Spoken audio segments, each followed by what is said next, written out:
অবাদান আপনারা যে জিন্দে সেই জন্য বড় প্রমাণ রাতে 3টা 4টা কিন্তু আপনাদের দরবারে আশেকদেরকে পাওয়া যায়।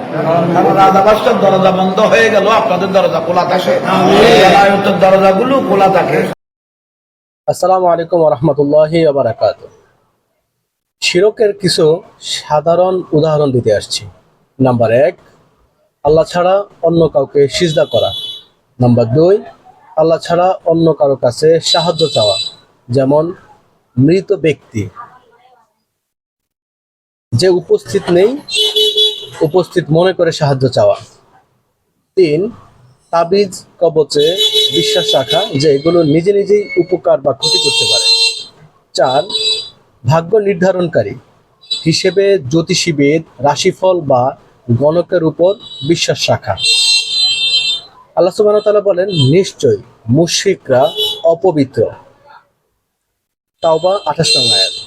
আল্লাহ সুবহানাহু ওয়া তাআলা আরো বলেন, নিশ্চয় যে ব্যক্তি আল্লাহর সাথে শিরক করে আল্লাহ তার জন্য জান্নাত হারাম করে দেন।